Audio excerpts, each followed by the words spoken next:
What up, homies?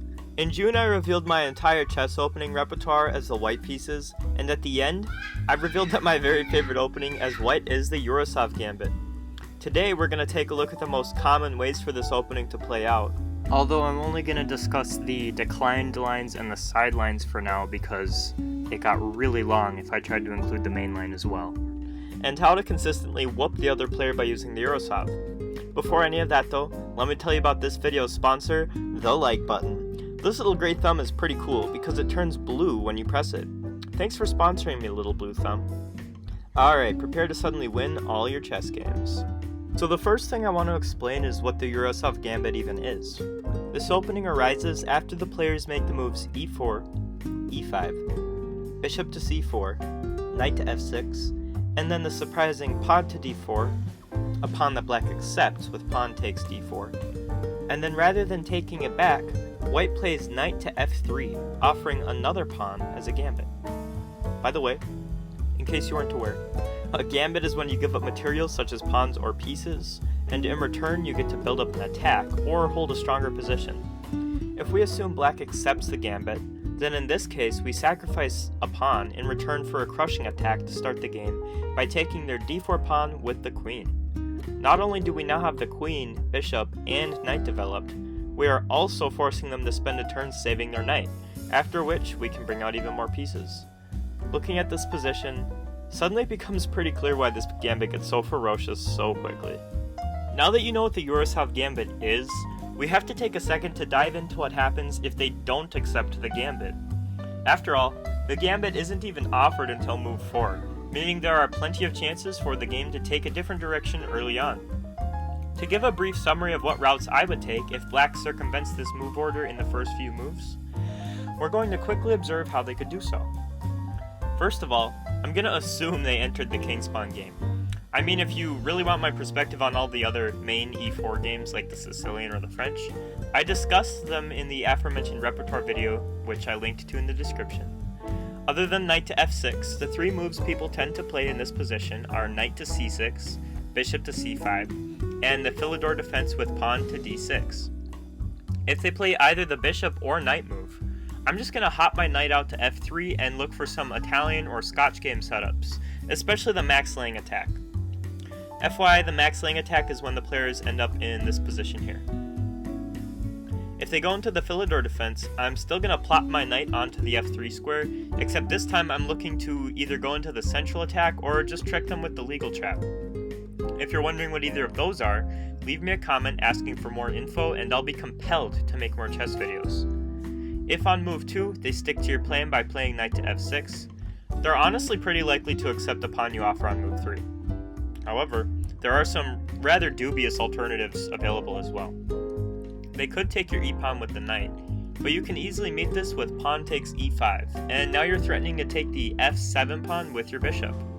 When they take the bishop with their king, you fork the king and the knight with your queen, and now you're up a pawn and they can't castle. They could also play pawn to d6, but now you just take the e5 pawn with an attack on their knight. If they take the e-pawn with their knight, you can now play the same bishop sacrifice as before, except this time you could do even better by playing queen to d5 with the threat of checkmate. If they block with the bishop, you can attack their rook, and if they block with the knight, you can take the d6 pawn. Their whole position kind of falls apart after that. Their least sus alternative is perhaps knight to c6, but then you can just kick the knight with d5 and get a huge center right away. If they take this d-pawn offering, you may see them decline the Urusov at this point by playing knight to c6 or bishop to c5, but after either of these, I'm going right back to trying to achieve a max laying setup again. There is a move here that kind of screws up the Urusov plans, and that's going to be bishop to b4 with check. Still, after blocking this check with the c-pawn and then trading pawns, they're going to have to retreat the bishop, and you can follow up with aggressive moves such as castling and pushing the e-pawn. Now that we've done a very brief summary of how the Urusov setup could be diverted early, let's look at what happens when they accept the gambit. Now, as I mentioned earlier, they have to save this knight, or the pawn they nabbed was in no way worth it. There are technically 6 different ways to save the knight, because they could put it on f6, d6, or c5. They can protect it with the queen on e7, or they can play pawn moves d5 or f5 to protect it from the queen. However, most of these options are actually traps. If they play f5, there are lots of ways the game could continue, but basically anything white does will leave black with a horrific position on the board. Playing pawn to d5 can be met with bishop takes d5, and then when they drop the knight back to f6, you can play bishop takes f7. Their very best line from here is king takes f7, you take the queen, they play bishop to b4 with check, you block with your queen, they play rook to e8 with check again, you scoot over, and they take your queen. Even if they see this entire line, you have an extra pawn by the end of it. So neither of these pawn moves are very common, but you might see queen to e7 somewhat more often. In this case, you can just go ahead and castle. Their most common response here is to attack the white queen with knight to c6, and you can just drop that back to d1, after which they usually play queen to c5. Here, you get to set two traps for them at once by playing rook to e1. At first glance, this looks like you left both your bishop and your pawn hanging, but taking either piece sets black down a path of despair. If black plays queen takes f2, your king can just step aside and suddenly their knight is left hanging. They only have one move to save it, which is pawn to f5, but after this, white has a killer move, which I'll give you a few seconds to look for. Alright, hopefully you were astute and you spotted the killer move of bishop to e3, trapping the whole queen. There's no escape. If instead of taking the pawn, they take this bishop, you can set them up for failure with knight to d2, forking the queen and the knight. The most common response here is queen to d5, and basically they're saying, hey, if you take the knight, I'll take your queen and threaten your rook. Well, fear not, because you can ignore this and take the knight regardless. At this point, they might realize their mistake, but if they still choose to take your queen, there's a forced checkmate in 2. Do you see it? White can play knight to d6, checking the king with the knight and the rook at the same time. When the king is in double check like this, the only choice is to move him, and the only safe square for the king is d8. From here, the knight can jump to f7 and boom, goodbye king. Other than the pawn and queen moves, black can try 3 knight moves. However, 2 of these knight moves lead to disaster.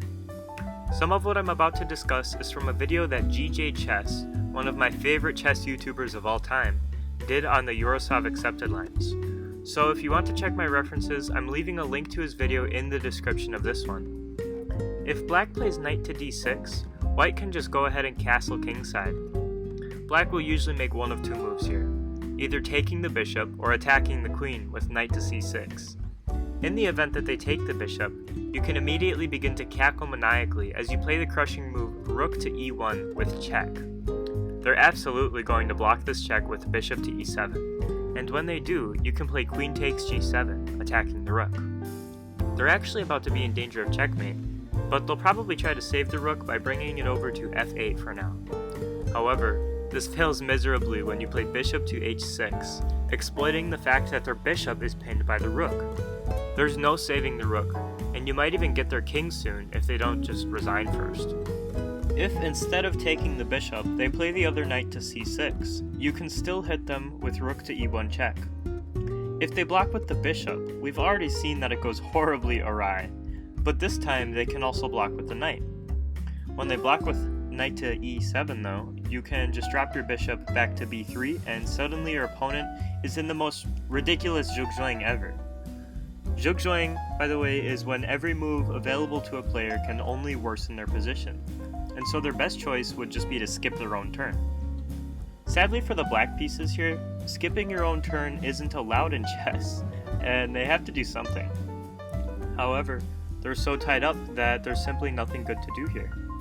For example, if they try a knight move to attack your queen, you can move the queen to d5 for a checkmate threat, and they'll just put the knight back. The other bad knight move here is to put it on c5. White can meet this with bishop to g5, attacking the queen.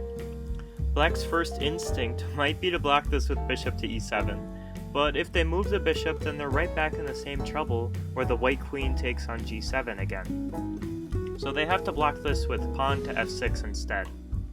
At this point, white can just drop the bishop back to a safe square such as e3, and black's position is a complete mess with goofy pawns, difficult castling, awkward knight, and barely any development to speak of.